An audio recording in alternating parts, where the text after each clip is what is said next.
Alright, so I got another ranking here for you. And here we go. In last place, we have Just Friends with Ryan Reynolds, Amy Smart, Anna Faris, and Chris Klein. I don't know who Chris Klein is, but I know those other three.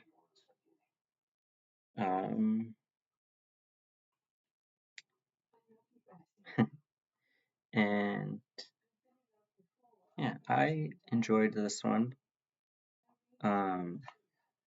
But for this particular ranking, it's going up against some other really good titles.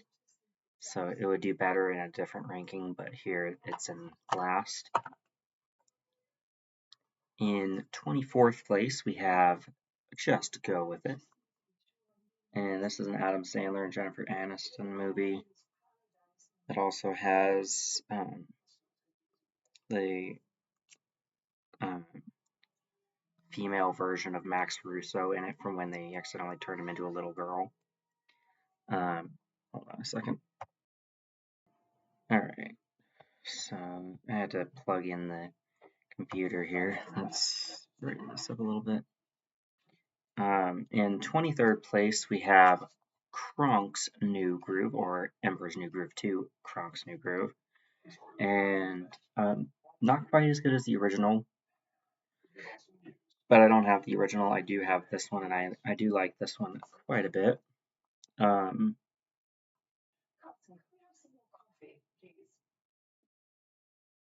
John Goodman does a really good job at returning his Poncho, or Pacho, or however it's pronounced.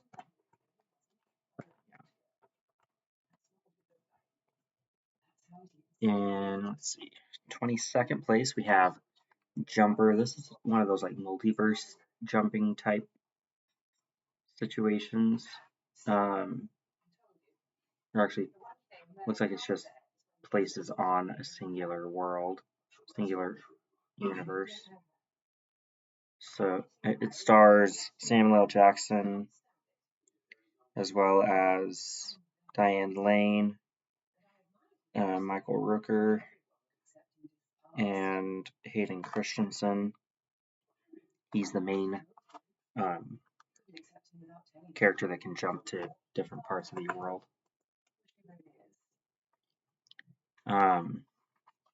In 21st place, we have Labyrinth, and it's pretty good. In a Jim Henson ranking, it would do a little bit better.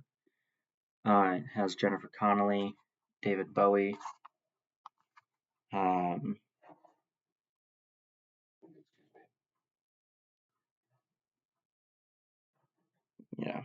doesn't show any of the other cast members.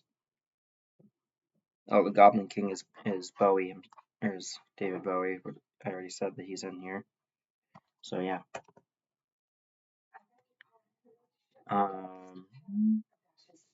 In 20th place is Judy Moody and the Not Bummer Summer right here.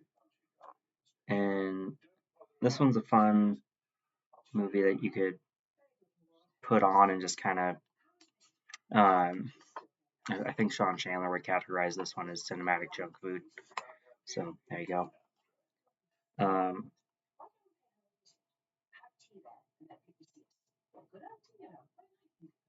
I don't recognize any of the names on the back of here. So it doesn't have any like big name actors or actresses in it. But fun story. Fun movie to watch. In 19th place, we have Kindergarten Cop 1. There is a second one. It no longer has Arnold Schwarzenegger in it, though. He definitely made this movie better than it should have been otherwise.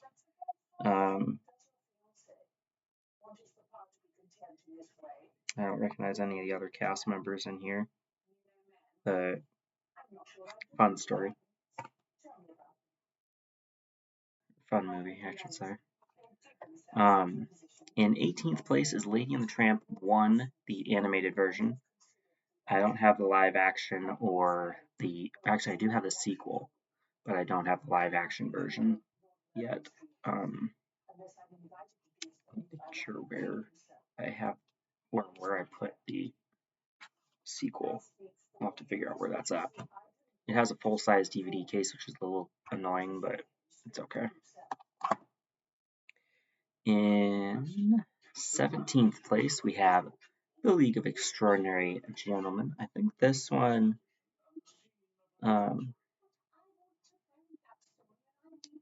yeah, this one's a kind of an action-adventure type thing with a vampire, a hunter, a scientist, an invisible man, an immortal, a spy, and a beast. Good stuff. We got Sean Connery. So he is always fun to see and stuff, especially Indiana Jones, as evidenced by Indiana Jones 3 being #1 in one of my previous videos today. In 16th place, we have Legally Blonde, boldly going where no blonde has gone, with Reese Witherspoon, Luke Wilson, and yeah, and it's pretty funny. It's a good time. One I found a little bit better is Legally Blonde 2, Red, White, and Blonde. Reese Witherspoon returns, as does Luke Wilson, and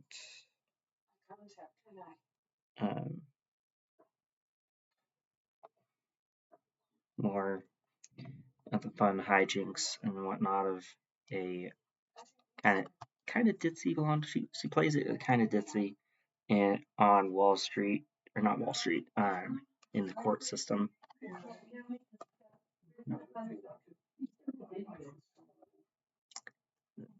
And then we got Legally Blondes in 14th place, and those are actual twins. They're not. One's not CG. One is Millie, and the other is Becky Russo.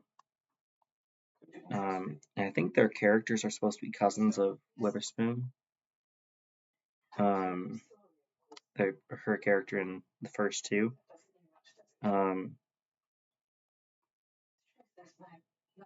Yeah, I don't really recognize any other names other than theirs and Reese Witherspoon's on here. So there we go. In 13th place, we have The Lion King animated classic one. And this has, well, the only voice I know for sure is in here is James Earl Jones. He returned, I believe, in the remake and Mufasa as Rafiki. Then in 12th place, we have Lion King 2, Simba's Pride. Good continuation of the story.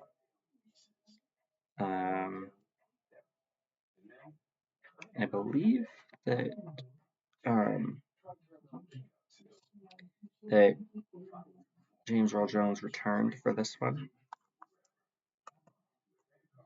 And as I mentioned before, James Earl Jones is also in the remake here, which is also in 11th place. This is the quote-unquote live-action CGI version. We got Chiwetel Ejiofor, the guy that played Mordo in the MCU. Donald Glover, James Earl Jones. Yeah, good stuff. In kicking off our top 10, we have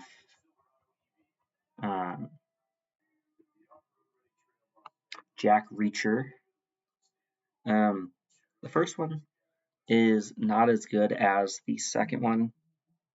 We got Tom Cruise.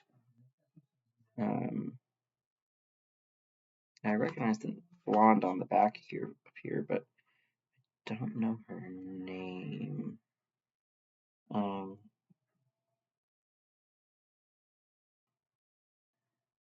Anyway, then in ninth place we have Jack Reacher 2, Never Go Back. And like I said, I like this one more. This one has Colby Smulders from the MCU in it. She was Agent Hill of S.H.I.E.L.D. In eighth place, we have Jumanji 1. This is the one with Robin Williams and one Kirsten Dunst. One of her earlier roles. And it's a lot of fun.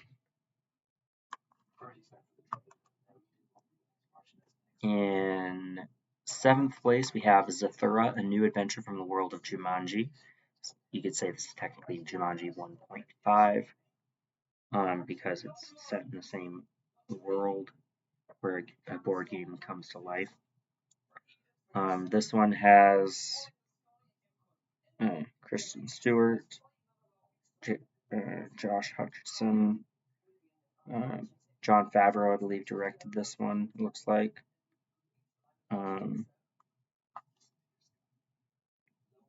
And it's got good creature design for these alien lizard guys here. And the robot, killer robot. Everyone loves killer robots. In sixth place, we have Jumanji 3, The Next Level. I think they might make a 4, maybe. Like the final level or something. This one has Dwayne The Rock Johnson, Jack Black, Kevin Hart, Karen Gillian, and Nick Jonas, Aquafina, and others. Not quite as fun as Welcome to the Jungle, but it's still pretty fun. This one has a bunch of the above named people. I think that Next Level also had Danny DeVito in it. So that's cool. But yeah. In fourth place, is that right? Yeah. Okay. In fourth place, we have Knives Out 1. I don't have Glass Onion or whatever the new one is going to be. Obviously, because that one's not out yet. But this one has Daniel Craig as Inspector Blanc, Chris Evans, Jamie Lee Curtis, Michael Shannon.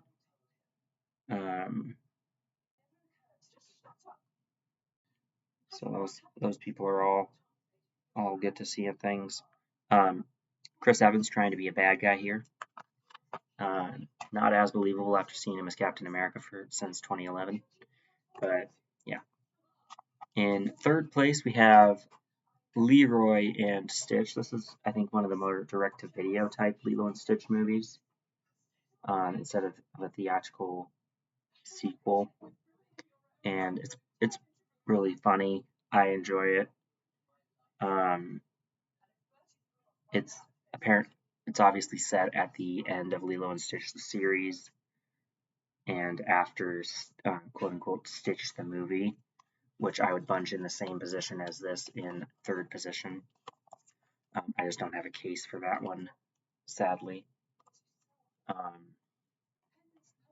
Our runner-up is Lilo and Stitch 2, Stitch Has a Glitch, and things start to go a little wacky with Stitch because he enters a low battery mode. I think this one had a theatrical release. And then in first place is Lilo and Stitch the original animated version. And that one's obviously just a classic um, story about a new budding friendship between the title characters. And yeah, it's a good time. Um,